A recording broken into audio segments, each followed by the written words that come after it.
খুব সহজভাবে অল্প সময়ে কলিজা ভুনার রেসিপিটা আমি আপনাদের করে দেখাবো। তো আমি আজকে কলিজা ভুনা করার জন্য চুলায় আগের থেকে আমি মশলাটা খুব ভালোভাবে কষিয়ে নিয়েছি। এখানে আমি জিরা বাটা, আদা বাটা, রসুন বাটা, পেঁয়াজ আর গরম মশলা দিয়ে লবণ হলুদ দিয়ে আর একটু টমেটো কেটে দিয়েছি।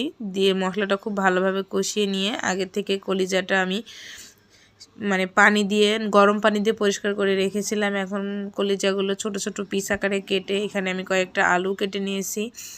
নিয়ে এখানে মশলার সাথে খুব ভালোভাবে কষিয়ে নিয়ে একটা ঢাকনা দিয়ে ঢেকে দিলাম। আর এখানে আমি কয়েকটা কাঁচামরিচ দিয়েছি ফ্লেভারের জন্য। তো কষিয়ে নিয়ে এখানে আমি ঝোলের পানিটা দিয়ে দিলাম। ঝোলের পানিটা দিয়ে কিছুক্ষণ জাল করে নিলাম। এই তো আমার কলিজা ভুনাটা একদম রেডি। তো আপনারা চাইলে এভাবে কলিজা ভুনা করে খেতে পারেন, খেতে অনেক বেশি মজা হয়। তো আপনাদের কাছে ভিডিওটা কেমন লাগলো অবশ্যই কমেন্ট করে জানাতে ভুলবেন না। ধন্যবাদ।